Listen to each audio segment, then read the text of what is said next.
So hi friends, Namaskara Elrigo. I am Deepak here. Welcome to Namma KPSC. I hope your preparation is going well. Friends, ಈಗಾಗಲೇ ನಾವು ಹಲವಾರು discussion ಮಾಡಿದ್ವಿ 3 to 4 topics and this is a continuation of that topic. ನಾನು last time topic ಕೊಟ್ಟಿದ್ದೆ related to one nation one election. Remember ಇದು ಸಿಕ್ಕಾಪಟ್ಟೆ news ಅಲ್ಲಿದೆ. Number 1 Ramnath Kovind committee report ಬಂದಿತ್ತು and one nation one election is not new for us. ಹೀಗಾಗಿ ನಮ್ಗೆ questions ಹಲವಾರು ರೀತಿಯಲ್ಲಿ ಬರ್ಬೋದು. ಅದು ಒನ್ ನೇಷನ್ ಒನ್ ಎಲೆಕ್ಷನ್ ಇಂದ ಆಗುವ ಅನುಕೂಲಗಳು ಕೇಳಬಹುದು, that is on positive tone or on a negative tone. That is how one nation one election can impact ಒಕ್ಕೂಟ ವ್ಯವಸ್ಥೆ, ದಟ್ ಈಸ್ ಫೆಡರಲ್ ಸ್ಟ್ರಕ್ಚರ್, ಅದರನ್ನು ಕೇಳಬಹುದು.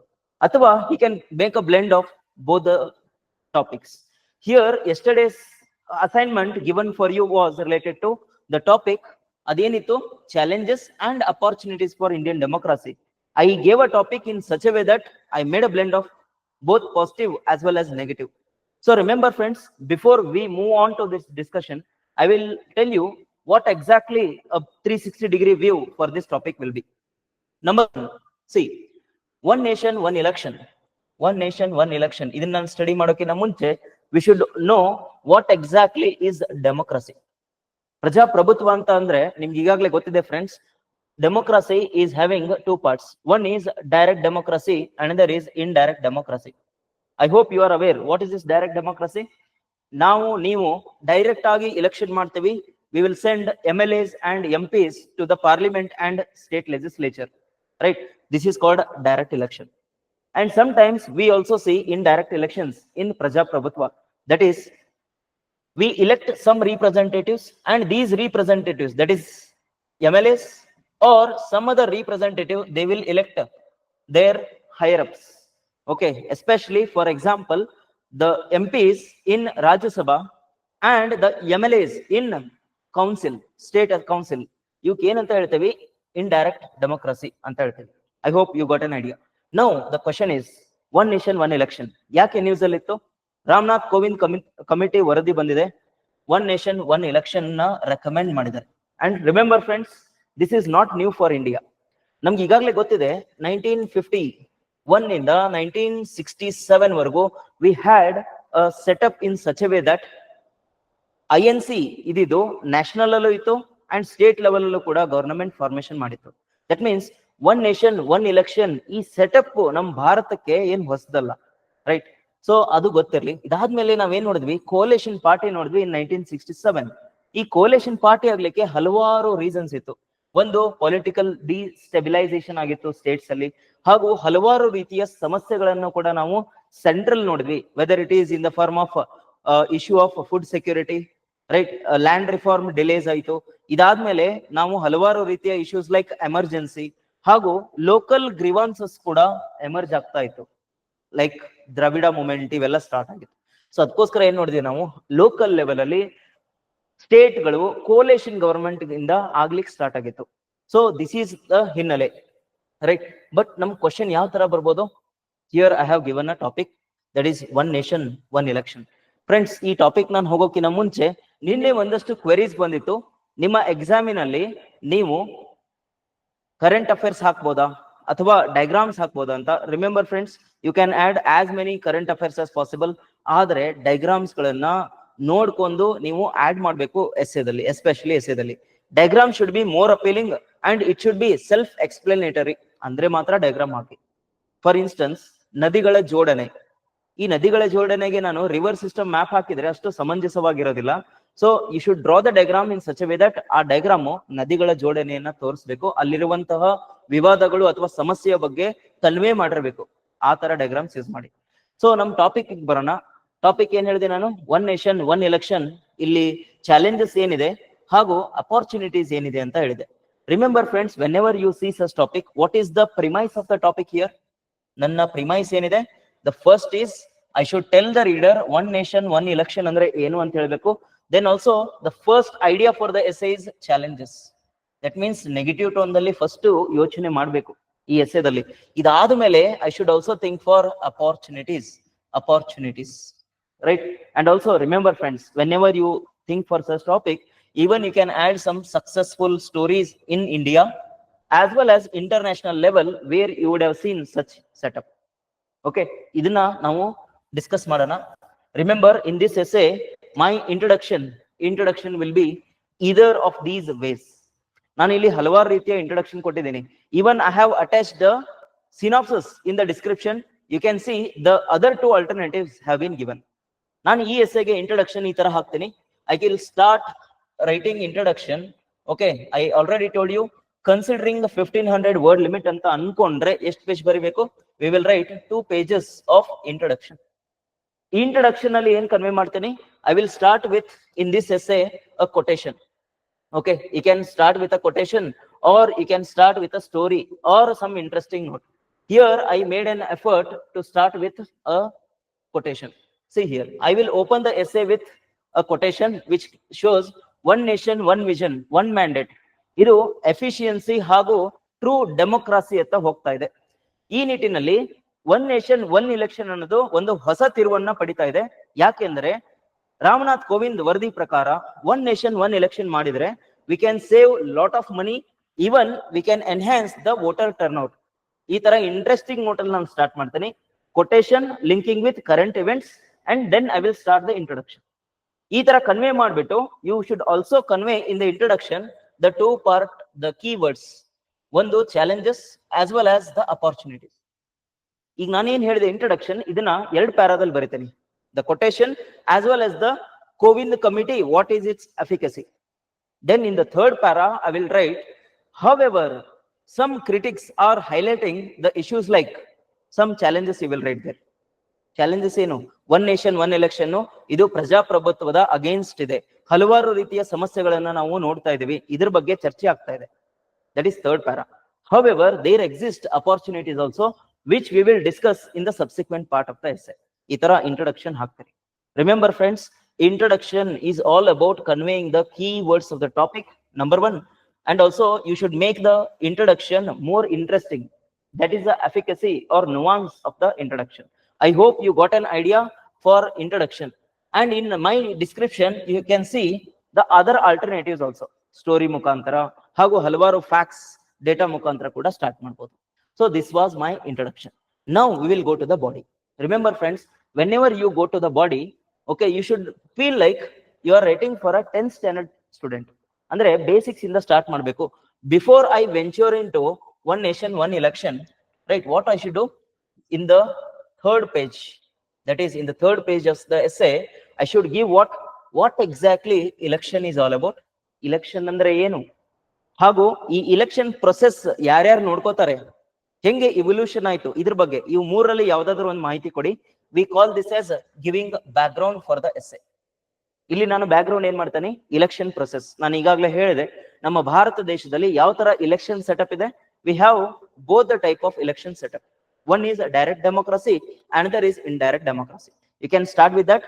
In order to make the representation in a better way, ನಮ್ಮ ಹತ್ರ ಒಂದಷ್ಟು ಸಂವಿಧಾನಿಕ ಒಂದಷ್ಟು institution ಇದೆ. ಸ್ಟೇಟ್ ಎಲೆಕ್ಷನ್ ಕಮಿಷನ್ ಆಗಿರ್ಬೋದು for state as well as the national level elections, and we have state election commission ಅಲ್ವಾ ಫ್ರೆಂಡ್ಸ್? ಅದೇನ್ ನೋಡ್ಕೊಳುತ್ತೆ? ಲೋಕಲ್ ಎಲೆಕ್ಷನ್ ನ ನೋಡ್ಕೊಳುತ್ತೆ. ಈಗ ಒನ್ ನೇಷನ್ ಒನ್ ಎಲೆಕ್ಷನ್ ನ ಆಮೇಲೆ ಇಂಟ್ರೊಡ್ಯೂಸ್ ಮಾಡೋಣ. ಈಗ ಒಂದು ಬ್ರೀಫ್ ಬ್ಯಾಕ್ ಗ್ರೌಂಡ್ ಕೊಟ್ಟನಲ್ಲ, ಅದನ್ನ ಯಾವ ತರ ಬರೀಬೇಕು ಅಂತ ನಾನು ಇಲ್ಲಿ ಐಡಿಯಾ ಕೊಟ್ಟಿದ್ದೀನಿ. Election process around a para, then I will also link with evolution of one nation one election. ಅವಾಗ ಇಲ್ಲಿ ಸ್ಟಾರ್ಟ್ ಮಾಡ್ತೀನಿ ಬರೀಲಿಕ್ಕೆ. When I write one nation one election, I will not directly start with recent Kovind committee. ನಾನು ಏನು ಓದುಗರಿಗೆ ಹೇಳಬೇಕು? I can link one nation one election is not new for India. ಇದು ಏನು ಹೊಸದಲ್ಲ. ಇದನ್ನ ಎಲ್ಲಿ ನೋಡಿದ್ವಿ? 1951 ನಲ್ಲಿ ನೋಡಿದ್ವಿ. ಇದರದು ಎಲ್ಲಿವರೆಗೂ ಇತ್ತು? ಇದು ಒನ್ ನೇಷನ್ ಒನ್ ಎಲೆಕ್ಷನ್ ಅನ್ನೋ ಕಾನ್ಸೆಪ್ಟ್ 1967 ವರೆಗೂ ಇತ್ತು. Unless and until the coalition formed, we saw what one nation one election. Right, ಈ ತರ ನೀವು ಬರೆದು ಓಪನ್ ಅಪ್ ಮಾಡಿ ನಿಮ್ಮ ಮುಖ್ಯ ಭಾಗವನ್ನ. I hope you got an idea for introductory part of the body. This is not an introduction, this is introductory part of the body. I hope you got an idea. Introduction ಎಷ್ಟು ಬರೆದ್ವಿ? 2 page ಬರೆದ್ವಿ. Right, ಅದಾದ್ಮೇಲೆ 1 or 1.5 page we discussed what? Evolution part. ಇದು ಆದ್ಮೇಲೆ ನಾನು ಏನ್ ಮಾಡ್ಬೇಕು? We should go with the recent, the context of the topic. The context of the topic ಏನಿತ್ತು? Challenges. Remember, here first you should add challenges. Do not first write all good things. What is the topic saying? He is asking us to write first challenges, then the opportunities, or how it is advantageous. ಅಲ್ವಾ? So ಆ premise ಗೆ link ಮಾಡಿ ಬರೀಬೇಕು. Okay, so we will start with the challenges. Remember friends, when we see the challenges, what is the first and major challenge we are encountering? ಏನಂದ್ರೆ, ಒಂದು, ಈ ಒಕ್ಕೂಟ ವ್ಯವಸ್ಥೆ ಏನಿದೆ ಅಲ್ಲ, ಅದು ಧಕ್ಕೆ ಆಗ್ತದೆ. That is federal structure will be impacted. ಯಾಕೆ? ನಾವು ಹಲವಾರು ಲೆವೆಲ್ ಅಲ್ಲಿ ನೋಡ್ತಾ ಇದ್ದೀವಿ. ಈಗ ನಮ್ ಕರ್ನಾಟಕ ತಗೊಳ್ಳಿ, ಕರ್ನಾಟಕದಲ್ಲಿ ಸಮಸ್ಯೆ ಏನಿದೆ? ನದಿಗಳ ಜೋಡಣೆ ಇರ್ಬೋದು, ಕುಡಿಯೋ ನೀರು ಇರ್ಬೋದು, ಅದಾದ್ಮೇಲೆ ಲಿಟ್ರಸಿ ಇರ್ಬೋದು, ಕನೆಕ್ಟಿವಿಟಿ ಇರ್ಬೋದು, ರೀಜನಲ್ ಇನ್ಇಕ್ವಾಲಿಟೀಸ್ ಇರ್ಬೋದು, ಇವು ಎಲ್ಲ ಇಶ್ಯೂಸ್ ಅಲ್ವಾ? ನೀವೇನಾದ್ರೂ ಒನ್ ನೇಷನ್ ಒನ್ ಎಲೆಕ್ಷನ್ ತಗೊಂಬಂದ್ರೆ ಏನಾಗ್ತದೆ? The people will vote for national issues some time. Okay, ಈ ತರ ಆದ್ರೆ ಏನಾಗುತ್ತೆ? ಈ ಲೋಕಲ್ ಇಶ್ಯೂಸ್ ನ ಕಾಂಪ್ರಮೈಸ್ ಮಾಡ್ದಂಗಾಗುತ್ತೆ ಬಂದು. ಅಂಡ್ ಸ್ಟೇಟ್ ಗವರ್ನಮೆಂಟ್ ಗೆ ಅಷ್ಟೊಂದು ಪವರ್ ಬರ್ಲಿಕ್ಕಿಲ್ಲ. ಯಾಕಂದ್ರೆ ವೋಟರ್ಸ್ ಏನಾದ್ರು ನ್ಯಾಷನಲ್ ಗವರ್ಮೆಂಟ್ ವೋಟ್ ಮಾಡಿದ್ರೆ ಸ್ಟೇಟ್ ಅಲ್ಲೂ ಅವ್ರಿಗೆ ವೋಟ್ ಮಾಡ್ತಾರೆ. ಸೊ ಈ ನಿಟ್ಟಿನಲ್ಲಿ ನಮ್ಗೆ ಡೈವರ್ಸಿಟಿ ಇನ್ ರೀಪ್ರೆಸೆಂಟೇಷನ್ ಸಿಗೋದಿಲ್ಲ. ಅದಕ್ಕೋಸ್ಕರ ಇದು ಈ ಫೆಡರಲ್ ಸ್ಟ್ರಕ್ಚರ್ ಗೆ ಇಂಪ್ಯಾಕ್ಟ್ ಮಾಡ್ತದೆ. ಎಸ್ಪೆಷಲಿ ದೋಸ್ ಪೊಲಿಟಿಕಲ್ ರೀಜನಲ್ ಪಾರ್ಟೀಸ್ ಇರ್ತವೆ, ಅವು ಎಲ್ಲ ಏನ್ ಮಾಡ್ತವೆ? ಅದರ ವಾಸ್ತವಿಕತೆಯನ್ನ ಕಳ್ಕೊಂಡ್ಬಿಡ್ತವೆ. ಅದರ ನಿಜವಾಗ್ಲೂ ಏನದು ಮಾಡ್ತಾ ಇತ್ತು ಕೆಲಸ, ಅದನ್ನ ಮಾಡ್ಲಿಕ್ಕೆ ಆಗೋಲ್ಲ. ಯಾಕಂದ್ರೆ ರೀಪ್ರೆಸೆಂಟೇಷನ್ ಸಿಗ್ತಾ ಇಲ್ಲ. So this is a threat to federalism. Then we also see some operational issues. ಈಗ ನೋಡಿ, ಒನ್ ನೇಷನ್ ಒನ್ ಎಲೆಕ್ಷನ್ ಮಾಡ್ತೀನಿ ಅಂದ್ರೆ, ಈಗ ಒಂದೇ ಒಂದು ಬೂತ್ ಇದೆ, ಕರೆಕ್ಟಾ? ಈ ಬೂತ್ ನಲ್ಲಿ ಹಲವಾರು ಏನ್ ಬೇಕು? ಲಾಜಿಸ್ಟಿಕಲ್ ಸಪೋರ್ಟ್ ಬೇಕು. Logistical support in the sense EVMs ಆಗಿರ್ಬೋದು, ವಿವಿ ಪ್ಯಾಟ್ ಆಗಿರ್ಬೋದು, ಇವನ್ನೆಲ್ಲ ಏನ್ ಮಾಡ್ಬೇಕು? ನಾವು ಜಾಸ್ತಿ ಹೈಯರ್ ಮಾಡ್ಬೇಕಾಗ್ತದೆ. ಟೆಕ್ನಾಲಜಿಕಲ್ ಸಪೋರ್ಟ್ ಕೂಡ ಬೇಕಾಗ್ತದೆ, ರೈಟ್? ಇದು ಲಾಜಿಸ್ಟಿಕಲ್ ಇಶ್ಯೂ. ಇದಲ್ಲದೆ ಈಗ ನೀವು ಒನ್ ನೇಷನ್ ಒನ್ ಎಲೆಕ್ಷನ್ ಮಾಡ್ತೀರಿ ಅಂದ್ರೆ, we have more than 1.3 billion people in India. ಅದರಲ್ಲೇ 18+ ಇರೋರು ಸಿಕ್ಕಾಪಟ್ಟೆ ಜಾಸ್ತಿ ಇದ್ದಾರೆ. ಅದನ್ನ ನೀವು ಕನ್ಸಿಡರ್ ಮಾಡಿದ್ರೆ, to make the voting facility for these people, what we need security force. ಈ ಸೆಕ್ಯೂರಿಟಿ ಫೋರ್ಸ್ ತಗೋಬೇಕು. Plus we have human resources. Like recently you would have seen, the government has come up with a report, that is Election Commission of India has come up with a report which clearly says, okay, one election ಗೆ we need at least around 30 to 45 days of what logistic facility. ಅಂದ್ರೆ election ಆಗೋಕಿನ ಮುಂಚೆ, election ಆಗುವಾಗ, even after elections also we need the support of many human resource. The human resource here are the police personnel, the security force, even the school or college lecturers. They are used for elections. ಅಂದ್ರೆ ಈ ತರ operational issues ಬರ್ತವೆ. So ಇದನ್ನ highlight ಮಾಡ್ಕೋಬೇಕು. See, remember friends, whenever you write an idea, you try to give a samarthane for that idea, that is justification for that idea. Without justification, do not write anything. Okay, ಇದಾದ್ಮೇಲೆ next issue ಏನು? ಒಂದೊಂದ್ ಸಾರಿ ಏನಾಗ್ತದೆ ಅಂದ್ರೆ, ಈಗ ನೋಡಿ, ಈಗ election 5 ವರ್ಷಕ್ಕೊಮ್ಮೆ ಆಗ್ತದೆ.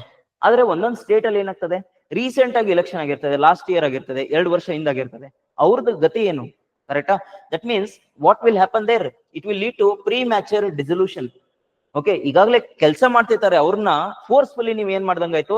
ಡಿಸಾಲ್ವ್ ಮಾಡ್ದಂಗಾಯ್ತು ಆ ಅಸೆಂಬ್ಲಿಯನ್ನ. ಈ ತರ ಮಾಡಿದ್ರೆ ಏನಾಗುತ್ತೆ? This is completely against the constitutional ethos. And also if you want to do this ಕಾನ್ಸ್ಟಿಟ್ಯೂಷನಲಿನೂ ನೀವು ಮಾಡ್ತೀನಿ ಅಂದ್ರೆ, ಅಲ್ಲಿ ಒಂದು ಸಮಸ್ಯೆ ಏನ್ ಬರುತ್ತೆ? ಕಾನ್ಸ್ಟಿಟ್ಯೂಷನಲ್ ಅಮೆಂಡ್ಮೆಂಟ್ ಗಳನ್ನ ಮಾಡ್ಬೇಕಾಗುತ್ತೆ. Without making constitutional amendment, if you just go and dissolve this is against the constitutional values, and also it will impact the local government also. So ಈ ನಿಟ್ಟಿನಲ್ಲಿ ನಾವು ಹಲವಾರು ಸಮಸ್ಯೆಗಳನ್ನ ನೋಡ್ತೇವೆ. ಇದಾದ್ಮೇಲೆ constitutional overlaps or legal restrictions ಇದೆ. ಈಗ ನೀವು ಒಂದು ಸಂವಿಧಾನದಲ್ಲಿ ಒನ್ ನೇಷನ್ ಒನ್ ಎಲೆಕ್ಷನ್ ನ ತಗೊಂಡ್ಬರ್ಬೇಕಂದ್ರೆ, ನೀವು ಸುಮ್ನೆ ತಗೊಂಡ್ಬರೋದಕ್ಕಾಗಲ್ಲ. There has to be lot of checks and balances. ಯಾಕೆ? ಈಗ ಒನ್ ನೇಷನ್ ಒನ್ ಎಲೆಕ್ಷನ್ ಮಾಡುವಾಗ ಸೆಂಟ್ರಲ್ ಗವರ್ನಮೆಂಟ್ ಇಂಪ್ಯಾಕ್ಟ್ ಆಗ್ತದೆ, ಸ್ಟೇಟ್ ಗವರ್ನಮೆಂಟ್ ಕೂಡ ಇಂಪ್ಯಾಕ್ಟ್ ಆಗ್ತದೆ, ಈವನ್ ಅವರ್ ಲೋಕಲ್ ಗವರ್ನಮೆಂಟ್ ಕೂಡ ಇಂಪ್ಯಾಕ್ಟ್ ಆಗ್ತದೆ. As per Ramnath Kovind committee, he says one nation one election should be brought at all levels, that is national, state as well as local. And ಈ ತರ ನಾನು ತಗೊಂಡ್ಬರ್ಬೇಕಂದ್ರೆ ಎಲ್ಲೆಲ್ಲಿ ಸಂವಿಧಾನದ ತಿದ್ದುಪಡಿ ಮಾಡ್ಬೇಕು? You can see with respect to article 356, even article 82, even with respect to state government also articles has to be amended, right? ಇದಲ್ಲದೆ ಈಗಾಗಲೇ ನೀವು ನೋಡಿದಿರಿ 73rd and 74th constitutional amendment, it is related to state. That means even that also you need to amend. ಅಂದ್ರೆ ಈ ತರ amendment ಮಾಡ್ತೀನಿ ಅಂದ್ರೆ ಬರೀ ಪಾರ್ಲಿಮೆಂಟ್ ಅಷ್ಟೇ ಅಲ್ಲ, ಏನ್ ಬೇಕು ನಮ್ಮ ಸಂವಿಧಾನದಲ್ಲಿ ಏನ್ ಹೇಳ್ತಾ ಇದೆ, any type of amendment under article 368 ನೀವು ಮಾಡ್ಬೇಕು ಅಂದ್ರೆ ಇದು ಲೋಕಸಭಾ ಹಾಗೂ ರಾಜ್ಯಸಭಾ ಅಲಾಂಗ್ ವಿತ್ 50% ಆಫ್ ಏನು ಸ್ಟೇಟ್ ಏನು ಅಕ್ಸೆಪ್ಟೆನ್ಸ್ ಬೇಕು. That means this amendment needs mammoth change in the constitution. ಆ ತರ ಮಾಡ್ಬೇಕಾಗುತ್ತೆ. ಇದನ್ನ ಒಂದೇ ಸಮನೆ ಮಾಡೋದಕ್ಕೆ ಕಷ್ಟ. And remember friends, even we have a issue of recently, what is this delimitation commission. ಅದು ಕೂಡ ಏನಾಗ್ತಾ ಇದೆ, ವಾದ ವಿವಾದದಲ್ಲಿ ಸಿಲುಕಿದೆ. ಅದ್ರ ಜೊತೆ one nation one election, it can lead to more politicisation of the issue. ಆತರ ನೀವು ಕನ್ಸ್ಟ್ರಕ್ಟಿವ್ ಕ್ರಿಟಿಸಿಸಮ್ ಮಾಡ್ಬಿಟ್ಟು ಬರಿಬಹುದು. ದೆನ್ ಇದಾದ್ಮೇಲೆ ನೋಡಿ, ಇಲೆಕ್ಟ್ರಲ್ ಡೈನಮಿಕ್ಸ್ ಕೂಡ ಚೇಂಜ್ ಆಗ್ತದೆ. ನೋಡಿ, ಇನ್ನೊಂದು ಸಮಸ್ಯೆ ಏನಂದ್ರೆ, ಮೆಜಾರಿಟಿ ಸಮಸ್ಯೆ ನಮ್ಮ ದೇಶದಲ್ಲಿ ಏನಿದೆ, ಇಲ್ಲಿಟ್ರಸಿ ಜಾಸ್ತಿ ಇದೆ. ಈಗ ನೀವು ಒನ್ ನೇಷನ್ ಒನ್ ಎಲೆಕ್ಷನ್ ತಗೊಂಬಂದ್ರೆ, ಓಕೆ, ಅವರು ಎಲೆಕ್ಷನ್ ಮಾಡುವಾಗ ಯಾವ್ದಕ್ ವೋಟ್ ಮಾಡ್ಬೇಕು, ಇದು ಸ್ಟೇಟ್ ಗವರ್ಮೆಂಟಾ, ಸೆಂಟ್ರಲ್ ಗವರ್ಮೆಂಟಾ, ಲೋಕಲ್ ಗವರ್ಮೆಂಟಾ? ಫಸ್ಟ್ ಆಫ್ ಆಲ್ ಲಿಟರೇಟ್ ಇದ್ದವ್ರಿಗೆ ಕನ್ಫ್ಯೂಷನ್ ಆಗ್ತದೆ, ಯಾಕಂದ್ರೆ there will be many EVMs. On the other hand, the illiterate ಇದ್ರೆ ಏನಾಗ್ತದೆ, ಸಿಕ್ಕಾಪಟ್ಟೆ ಕನ್ಫ್ಯೂಷನ್ ಆಗ್ತದೆ. That means this is again leads to what, more confusions ಇಲ್ಲಿ. ಸೊ ಇವೆಲ್ಲ challenges, you can write many other challenges. And now coming on to the second part of the essay, opportunities. Remember friends, when it comes to opportunities, you can start with the committee report. Ramnath Kovind report ಹೇಳ್ತಾ ಇದೆ, one nation one election ತಗೊಂಬಂದ್ರೆ ಈಗಾಗಲೇ ನಾವು ಹಲವಾರು ರೀತಿಯಲ್ಲಿ ಸಮಸ್ಯೆಗಳನ್ನ ನೋಡ್ತಾ ಇದ್ದೀವಿ. For instance, if a person is there outside India, otherwise if you are from North Karnataka, if you have migrated to work in South Karnataka, every now and then it is very difficult for you to go and vote for all the 3 stages of elections ಅಲ್ವಾ? ಅವಾಗ ಏನಾಗ್ತದೆ, ನೀವು one nation one election ತಗೊಂಬಂದ್ರೆ, ನೀವು USA ದಲ್ಲಾದ್ರೂ ಇದ್ರಿ, ಬೆಂಗಳೂರಲ್ಲಾದ್ರೂ ಇರಿ, ನೀವು ಉತ್ತರ ಕರ್ನಾಟಕದವ್ರು ಇದ್ರೆ ಹೋಗ್ಬಿಟ್ಟು ವೋಟ್ ಮಾಡ್ಬೋದು for all the 3 level elections in one go. ಅಂದ್ರೆ ಇದರಿಂದ ಏನಾಯ್ತು, ಅನುಕೂಲ ಜಾಸ್ತಿ ಆಯ್ತಲ್ವಾ? That means voter turnout will increase, right? ಇದು ಯಾರು ಹೇಳ್ತಾರೆ? ರಾಮನಾಥ್ ಕೋವಿಂದ್ ಕಮಿಟಿ ಅವರು ಹೇಳ್ತಾರೆ. And also election commission of ಇಂಡಿಯಾದವರು ಒಂದು ರಿಪೋರ್ಟ್ ಕೊಟ್ಟಿದ್ದಾರೆ. ಆ ರಿಪೋರ್ಟ್ ಪ್ರಕಾರ every election we are spending around 40,000 crores of rupees. This clearly says every election ನಾವು ಈ ತರ ಖರ್ಚು ಮಾಡ್ತಾ ಇದ್ರೆ ಏನಾಗುತ್ತೆ, ಈ ಗವರ್ನಮೆಂಟ್ ದುಡ್ಡು ಇದು, that means the public fund that can be used for developmental activities instead of voting ಅಲ್ವಾ? ಅಂದ್ರೆ ಇಲ್ಲೂ ಕೂಡ ನಾವು ಕಾಸ್ಟ್ ಸೇವ್ ಮಾಡ್ಬೋದು. And also remember, this will end election fatigue. Fatigue ಅಂತ ಅಂದ್ರೆ ನಾವು ಹೊಳ್ಳ ಮಳ್ಳ, ದಟ್ ಮೀನ್ಸ್ ಪದೇ ಪದೇ ನಾವು ಎಲೆಕ್ಷನ್ ಮಾಡಿದ್ರೆ ಏನಾಗ್ತದೆ, ನಮ್ಗೆ ತೊಂದರೆ ಆಗ್ತದೆ. ಯಾರಿಗೆ? ವೋಟಿಂಗ್ ಮಾಡೋರ್ಗೆ. ಅದಕ್ಕೆ ಒಂದು ಡೇಟಾ ಇದೆ, ಅದೇನ್ ಹೇಳ್ತದೆ ಅಂದ್ರೆ ಎವ್ರಿ 5 years, ಪ್ರತಿ 5 ವರ್ಷಕ್ಕೊಮ್ಮೆ every state, that is every state will go for at least 300 to 320 days ಏನ್ ಹೋಗ್ತಾ ಇದೆ ಅಂತೆ, ಮಾಡೆಲ್ ಕೋಡ್ ಆಫ್ ಕಂಡಕ್ಟ್ ಹೋಗ್ತಾ ಇದೆ. ಅಂದ್ರೆ ಇದ್ರ ಅರ್ಥ ಏನು, 300 to 320 ದಿನ ಯಾವುದೇ ಪಾಲಿಸಿಯನ್ನು ಮಾಡ್ಲಿಕ್ಕೂ ಆಗೋದಿಲ್ಲ, ಅಂಡ್ ಆಲ್ಸೋ ಇಂಪ್ಲಿಮೆಂಟ್ ಮಾಡೋದಕ್ಕಾಗ್ಲಿಲ್ಲ. ರಿಮೆಂಬರ್ ಫ್ರೆಂಡ್ಸ್, ಈ ತರ ಆದ್ರೆ ಏನ್ ಮಾಡ್ದಂಗಾಯ್ತು, ನಾವು ಬರೀ ಇಲೆಕ್ಷನ್ ಮೋಡ್ ದಲ್ಲೇ ಇರ್ತೀವಿ. 5 ವರ್ಷಕ್ಕೆ 300 ದಿನ ಬರೀ election mode, that is MCC ಹಾಕಿದ್ರೆ ಏನಾಗುತ್ತೆ, ಡೆವಲಪ್ಮೆಂಟಲ್ ಆಕ್ಟಿವಿಟೀಸ್ ಮಾಡೋಕ್ಕಾಗಲ್ಲ. That means it is again a benefit. ನೀವು ಒನ್ ನೇಷನ್ ಒನ್ ಎಲೆಕ್ಷನ್ ತಂದ್ರೆ ಆ 300 ದಿನಗಳನ್ನ ಏನ್ ಮಾಡ್ಬೋದು, ಸೇವ್ ಮಾಡ್ಬೋದು ಫಾರ್ ಡೆವಲಪ್ಮೆಂಟಲ್ ಆಕ್ಟಿವಿಟೀಸ್. ಈ ತರ ಗುಡ್ ಥಿಂಗ್ಸ್ ಅನ್ನ ಬರೀರಿ. ಇದಾದ್ಮೇಲೆ ಸಮ್ ಟೈಮ್ಸ್ ಏನಾಗ್ತದೆ, ಒನ್ ನೇಷನ್ ಒನ್ ಎಲೆಕ್ಷನ್ ತಗೊಂಬಂದ್ರಿ ಅಂದ್ರೆ ಇನ್ನೊಂದು ಅಡ್ವಾಂಟೇಜ್ ಏನು, the coordination between centre and state ಅನ್ನ ಜಾಸ್ತಿ ಮಾಡ್ಬೋದು. ಈಗ ಇಂಪೋಸಿಷನ್ ಆಫ್ ಪ್ರೆಸಿಡೆಂಟ್ ರೂಲ್ ಆಗಿರ್ಬೋದು, ಅಥವಾ ಐಡಿಯಾಲಜಿಕಲ್ ಡಿಫರೆನ್ಸ್ ಜೊತೆಗೆ ಏನಾಗ್ತಾ ಇದೆ, ಡೆವಲಪ್ಮೆಂಟಲ್ ಡಿಫರೆನ್ಸ್ ಕೂಡ ಬರ್ತಾ ಇದೆ. ಈ ಎಲೆಕ್ಷನ್ ಟೈಮ್ ಅಲ್ಲಿ ಏನ್ ಮಾಡ್ತಾರೆ, ಆಗಿನ ಟೈಮ್ ದಲ್ಲಿ ಫಂಡಿಂಗ್ ಅನ್ನ ಮಾಡ್ತಾ ಇರ್ತಾರೆ ಅಲ್ವಾ? ನೀವು ಹಲವಾರು ಬಾರಿ ನೋಡಿದ್ರಿ, ಬಿಹಾರ್ ಆಗಿರ್ಬೋದು, ಇವನ್ ಆಂಧ್ರ ಪ್ರದೇಶ್ ಆಗಿರ್ಬೋದು. During the election times we use to devolve the funds. Now if you go for one nation one election, ಇದು ಎಲ್ಲಾ ರೀತಿಯ ಸರ್ವತೋಮುಖ ಬೆಳವಣಿಗೆಗೆ ನಾವು ಫೋಕಸ್ ಮಾಡ್ತೀವಿ by the help of state as well as centre. ಅಂದ್ರೆ ಅದನ್ನ ನಾವು ಏನ್ ಮಾಡ್ಬೋದು, ಬೆಟರ್ಮೆಂಟ್ ಮಾಡ್ಬೋದು. ಅಂದ್ರೆ ಪಾಲಿಟಿಕ್ಸ್ ಬಿಟ್ಬಿಟ್ಟು ಗವರ್ನೆನ್ಸ್ ಫೋಕಸ್ ಮಾಡ್ಬೋದು ಅಂತ ಸಮರ್ಥನೆ ಮಾಡ್ಬೋದು. ದೆನ್ ಇದಾದ್ಮೇಲೆ ನಾವು ಹಲವಾರು ರೀತಿಯ ಏನ್ ಮಾಡ್ಬೋದು, ಡೆಮೊಕ್ರಾಟಿಕ್ ರಿಫಾರ್ಮ್ಸ್ ಗಳನ್ನ ತಗೊಂಡ್ಬರ್ಬೋದು. ಫಾರ್ ಇನ್ಸ್ಟೆನ್ಸ್, ಈಗ ನೋಡಿ, 5 ವರ್ಷಕ್ಕೊಮ್ಮೆ ಎಲೆಕ್ಷನ್ ಆದ್ರೆ ಏನ್ ಮಾಡ್ಬೋದು ನಾವು, okay, instead focusing on giving the freebies every time, ಅಥವಾ 3 ವರ್ಷಕ್ಕೆ 2 ವರ್ಷಕ್ಕೆ local level state level election ಮಾಡಿದ್ರೆ ಏನಾಗ್ತದೆ, ಹಲವಾರು ರೀತಿಯ local politics delay in the implementation of policy ಆಗ್ತದೆ. ಅದನ್ನ ತೆಗೆದ್ಬಿಟ್ಟು ಏನ್ ಮಾಡ್ಬೋದು, ಹೊಸ ತರ ರಿಫಾರ್ಮ್ಸ್ ಗಳನ್ನ ತಗೊಂಡ್ಬರ್ಬೋದು. ಇಲ್ಲಿ state level as well as national level issues ಗಳನ್ನ ಇಂಟಿಗ್ರೇಟ್ ಮಾಡೋಕೆ ಹೆಲ್ಪ್ ಆಗ್ತದೆ. So these are the some good things I have noticed. Remember whatever I have discuss till now. Okay, these are like challenges, then I discussed the good things. Okay, ಇದನ್ನ ಯಾಕೆ ಈ ರೀತಿ ಬರ್ದೆ ನಾನು order ಅಲ್ಲಿ, question ಕೇಳಿತ್ತು. He asked in the question what are the problems and then he asked the the opportunities ಅಂತ ಕೇಳಿದ. So ಆ ನಿಟ್ಟಿನಲ್ಲಿ ನಾನು first problems then good things ಬರ್ದೆ. ಇದಾದ್ಮೇಲೆ we should write a way forward. Remember, when it comes to way forward, you need not necessarily link with only one nation one election. One nation one election ಅಷ್ಟೇ ಅಲ್ಲ. Okay, even you can link with betterment in the electoral reforms. Okay, ಯಾಕಂದ್ರೆ ಈಗ ನಾವು one nation one election ತಗೊಂಡ್ ಬರುವಾಗ okay first way forward ಏನಾಗ್ತದೆ, ಒಂದು consensus ಬೇಕು, ಅಂದ್ರೆ ಎಲ್ಲರ ಸಮರ್ಥನೆ ಬೇಕು. ಯಾರ ಸಮರ್ಥನೆ? ಸ್ಟೇಟ್ ಲೆವೆಲ್ ಬೇಕು, ಇವನ್ ಸೆಂಟ್ರಲ್ ಲೆವೆಲ್ ಬೇಕು. ಇದನ್ನ ನಾನು ಸಡನ್ ಆಗಿ ತಗೊಂಡ್ಬರ್ಬಾರ್ದು. ಇದನ್ನ ಹೆಂಗ್ ತಗೊಂಡ್ಬರ್ಬೇಕು? We should bring it with a proper implementation by consensus. Consensus ಮಾಡಿ ಏನ್ ಮಾಡ್ಬೇಕು? ನಾನು ಕಾನ್ಸ್ಟಿಟ್ಯೂಷನಲ್ ಅಮೆಂಡ್ಮೆಂಟ್ ಮಾಡಬೇಕು. And also you can write here, we have made many logical changes.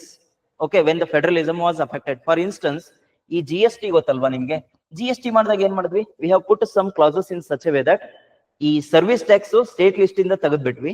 ಈಗ GST ಇದನ್ನ ಸೆಂಟ್ರಲ್ ಕನ್ಕರೆಂಟ್ ಲಿಸ್ಟ್ ಹಾಕಿದ್ವಿ. That means federalism was affected there. Similar kind of setup can we bring here in one nation one election. ಅಂದ್ರೆ ಒಂದಷ್ಟು parameters ನ ಹಾಕಿ, so that the state level ಅಲ್ಲಿ ಏನ್ ಮಾಡ್ಬೇಕು, ಒಂದು ಫ್ಲೆಕ್ಸಿಬಿಲಿಟಿ ಅನ್ನೋದನ್ನ ಕೊಡ್ಬೇಕು. ಫಾರ್ ಇನ್ಸ್ಟೆನ್ಸ್, ಸ್ಟೇಟ್ ಲೆವೆಲ್ ಅಲ್ಲಿ ಲೋಕಲ್ ಎಲೆಕ್ಷನ್ಸ್ ಈಗ ಮಾಡೋದು ಬೇಡ ಅಂದ್ರೆ ಅದೊಂದು ಸಪರೇಟ್ ಪ್ರಾವಿಧಾನ ಕೊಡಿ, so that they do as per their convenience. And ಅದಾದ್ಮೇಲೆ ಪೈಲಟ್ ಪ್ರಾಜೆಕ್ಟ್ ಗಳನ್ನ ಕೂಡ ನಾವು ಮಾಡ್ಬೋದು. What is pilot project? Let us say for instance, central level ಅಲ್ಲಿ ಇಂಡಿಯನ್ ನ್ಯಾಷನಲ್ ಕಾಂಗ್ರೆಸ್ ಇದ್ದು, ಓಕೆ, ಇನ್ನೊಂದು ಯಾವ್ದೋ ಸ್ಟೇಟ್ ನಲ್ಲಿ ಓಕೆ ಮತ್ತೆ ಇಂಡಿಯನ್ ನ್ಯಾಷನಲ್ ಕಾಂಗ್ರೆಸ್ ಇದ್ರೆ ನಾವೇನ್ ಮಾಡ್ಬೋದು, ಅವು ಸ್ಟೇಟ್ಗೂ ಹಾಗೂ ಸೆಂಟರ್ ನ ಮಾತ್ರ ಏನ್ ಮಾಡ್ಬೋದು, ಎಲೆಕ್ಷನ್ ಗೆ ತಗೊಂಡ್ ಹೋಗ್ಬೋದು. ದಟ್ ಈಸ್ ಪ್ರೀ ಮ್ಯಾಚ್ಯೂರ್ ಏನ್ ಮಾಡ್ಬೋದು, ಡಿಸಲ್ಯೂಷನ್ ಮಾಡ್ಬಿಟ್ಟು ಎಲೆಕ್ಷನ್ ನ ಮಾಡ್ಬೋದು. ಅಂದ್ರೆ ಒಂದು ಬ್ಯಾಚ್ ವೈಸ್ ಅಂತ ಹೇಳ್ತೇನೆ ನಾನು. Instead I going election for entire country, ಯಾವುದು 4 ವರ್ಷ ಮುಗಿಸಿದೆ, ಈ ತರ ಕನ್ಸೆನ್ಸಸ್ ಬೇಸ್ಡ್ ಮೇಲೆ ಏನ್ ಮಾಡ್ಬೋದು, ಪೈಲಟ್ ಪ್ರಾಜೆಕ್ಟ್ ಬೇಸಿಸ್ ಮೇಲೆ ಏನ್ ಮಾಡ್ಬೋದು, we can go for the elections for centre and some of the states which agree for one nation one election. ಅಂದ್ರೆ ಇಲ್ಲಿ ನಾವು ಕನ್ಸೆನ್ಸಸ್ ಬೇಸ್ ಮೇಲೆ ಏನ್ ಮಾಡಿದ್ವಿ, ತಗೊಂಡ್ ಹೋದ್ವಿ ಹೊರತು ಏನ್ ಮಾಡ್ಲಿಲ್ಲ, ಇಂಪೋಸ್ ಮಾಡ್ಲಿಲ್ಲ ಸ್ಟೇಟ್ ಗವರ್ನಮೆಂಟ್ಗೆ. ಸೊ ಈ ತರ ನೀವು ಹಾಕ್ಬೋದು. ದೆನ್ ರಿಮೆಂಬರ್, ಈಗ ನಮ್ದು ಏನಾದ್ರೂ ಉದ್ದೇಶ ಒನ್ ನೇಷನ್ ಒನ್ ಎಲೆಕ್ಷನ್ಗೆ ಬರೀ ದುಡ್ಡು ಉಳಿಸೋದಂದ್ರೆ ಮಾತ್ರ ಒಪಿನಿಯನ್ ಇದ್ರೆ ಅಥವಾ ಉದ್ದೇಶ ಇದ್ರೆ, ಒನ್ ನೇಷನ್ ಒನ್ ಎಲೆಕ್ಷನ್ ನ ನಿಜವಾಗ್ಲೂ ಅವಶ್ಯಕತೆ ಇರೋದಿಲ್ಲ. ಯಾಕೆ ಅಂದ್ರೆ ಈ ದುಡ್ಡು ಉಳಿಸ್ಲಿಕ್ಕೆ ನಮಗೆ ಹಲವಾರು ರೀತಿಗಳಿವೆ, ರೈಟ್? ಕ್ರಿಮಿನಲೈಸೇಷನ್ ಆಫ್ ಪಾಲಿಟಿಕ್ಸ್ ಕಡಿಮೆ ಮಾಡ್ಬೇಕು, and also the use of the money power in the elections ನ ಕಡಿಮೆ ಮಾಡ್ಬೇಕು. ಇದಲ್ಲದೆ you can even give the power for election commission to impose what the legal model code of conduct. ಅಂದ್ರೆ ಈಗ model code of conduct ಅಂತ ಇದೆ, ಆದ್ರೆ legally ಅದನ್ನ ಎನ್ಫೋರ್ಸ್ ಮಾಡೋ ಹಕ್ಕು ಅಥವಾ ಪ್ರಾವಿಧಾನ ಎಲೆಕ್ಷನ್ ಕಮಿಷನ್ ಇಲ್ಲ. So what we can do is, in the way forward you can suggest you give the power for election commission, so that ಅವರು ಲೀಗಲಿ MCC ಅನ್ನ ಎನ್ಫೋರ್ಸ್ ಮಾಡೋ ತರ ಮಾಡ್ಬೇಕು. ಸೊ ದಟ್ ನಾವು ಸಂವಿಧಾನದಲ್ಲಿ ತಿದ್ದುಪಡಿ ತರೋಕಿನ ಮುಂಚೆನೆ ಇಲೆಕ್ಟ್ರಲ್ ರಿಫಾರ್ಮ್ ಅನ್ನ ಗ್ರೌಂಡ್ ಲೆವೆಲ್ ಅಲ್ಲಿ ಮಾಡ್ಬೋದು. ಈ ತರ ನೀವು ಸಜೆಷನ್ ಹಾಕ್ಬೋದು, ಓಕೆನಾ? And remember, for everything and anything you can add about the technology, ಅಲ್ವಾ ಫ್ರೆಂಡ್ಸ್? ಈಗ ಟೆಕ್ನಾಲಜಿ ಸಹಾಯದಿಂದ ನಾವು ಹಲವಾರು ರೀತಿಯ ಗುಡ್ ಗವರ್ನೆನ್ಸ್ ಇನಿಷಿಯೇಟಿವ್ ಮಾಡ್ತಾ ಇದೀವಿ. Even in our electoral politics we can infuse the technology, so that the corruption in the technology, corruption in the electoral process can be reduced by the help of technology. ಈ ತರ ನೀವು ಬರೀಬಹುದು ಈ particular topic. Remember, ಇಲ್ಲಿವರೆಗೂ ನಾವ್ ಏನ್ discuss ಮಾಡಿದ್ವಿ ಅದರ ಸಂಕ್ಷಿಪ್ತವಾಗಿ ಕನ್ಕ್ಲೂಷನ್ ಅಲ್ಲಿ ಬರಿತೀವಿ. Conclusion should be around 10 to 12% of the word limit. Okay, and KS ಎಸ್ಸೆದಲ್ಲಿ ಅರೌಂಡ್ 1.5 ಪೇಜ್ ಬರೆದ್ರೆ ಚೆನ್ನಾಗಿರ್ತದೆ. ನಾನು ಏನ್ ಮಾಡ್ಬೋದು ಅಂದ್ರೆ, ಇಲ್ಲಿವರೆಗೂ ಏನ್ ಡಿಸ್ಕಸ್ ಮಾಡಿದೆ ಅದನ್ನ ಸಂಕ್ಷಿಪ್ತವಾಗಿ ಬರಿತೀನಿ, and I will take a decision. And ಸಂಕ್ಷಿಪ್ತವಾಗಿ ಬರಿತೀನಿ ಅಂತಂದ್ರೆ ಏನ್ ಬರಿಬಹುದು, ಇಲ್ಲಿವರೆಗೂ ಏನ್ ಡಿಸ್ಕಸ್ ಮಾಡಿದೆ ನಾನು ಅದನ್ನ ಬರಿಬೇಕು. ಏನ್ ಡಿಸ್ಕಸ್ ಮಾಡಿದೆ, ಒನ್ ನೇಷನ್ ಒನ್ ಎಲೆಕ್ಷನ್ ನಿಜವಾಗ್ಲೂ ಒಂದು ಒಳ್ಳೆ ಬೆಳವಣಿಗೆ, ಆದ್ರೆ ಇದು ಪ್ರಜಾಪ್ರಭುತ್ವಕ್ಕೆ ಅಪಾಯಕಾರಿ ಆಗಬಾರದು. ಈ ಪ್ರಜಾಪ್ರಭುತ್ವಕ್ಕೆ ಅಪಾಯಕಾರಿ ಆದ್ರೆ ಅದನ್ನ ತಗೊಂಡ್ಬರುವಾಗ ಒಂದು ಒಳ್ಳೆ ರೀತಿಯಲ್ಲಿ ನಾವೇನ್ ಮಾಡ್ಬೇಕು, ಚೇಂಜಸ್ ಗಳನ್ನ ಮಾಡಿ ಸ್ಟೇಟ್ ಕನ್ಸೆಂಟ್ ತಗೊಂಡ್ಬಿಟ್ಟು ತರಬೇಕಾಗ್ತದೆ. This is my decision in the topic. And if you notice, I have taken a middle path here. One nation, one election na ಸಂಪೂರ್ಣವಾಗಿ ತಗೊಂಬರೋದಲ್ಲ, ಸ್ಟೇಟ್ ಕನ್ಸೆಂಟ್ ತಗೊಂಡ್ಬಿಟ್ಟು ತಗೊಂಡ್ಬರ್ಬೇಕಾಗ್ತದೆ in reality. This is my decision. And also you can add some key words in the essay. Okay, here I have added, if your intention is to bring a holistic reform in the election process, it should focus on administrative efficiency, and also the people participation should be increased, and also accountability of representatives has to be increased. This will lead to what? New India, ನವ ಸಮಾಜವನ್ನ ನಿರ್ಮಾಣ ಮಾಡೋದ್ರಲ್ಲಿ ಅಥವಾ one nation one election ನ ಸಂಪೂರ್ಣವಾಗಿ ತಗೊಂಡ್ಬರೋದ್ರಲ್ಲಿ ಸಹಾಯಕಾರಿಯಾಗ್ತದೆ. So ಈ ತರ ನೀವು ಕನ್ಕ್ಲೂಷನ್ ಹಾಕಿ ಎಸ್ಸೆ ಅನ್ನ ಎಂಡ್ ಮಾಡಬೇಕು. This is all about the topic. Okay, now you please take the topic for tomorrow. The topic here is, it is related to regional imbalance. Recent agi ಒಂದು committee set up ಮಾಡಿದ್ದಾರೆ related to regional imbalance. I want you to make a note of this topic. Please pause this video, make a note of the topic, and do the brainstorming for this particular essay. If not, and if you are not able to write the entire essay, at least make a brainstorming. Okay, so that we will discuss this topic tomorrow. You will get a better understanding. Okay, friends, thank you so much, and all the very best for your upcoming examination and preparation.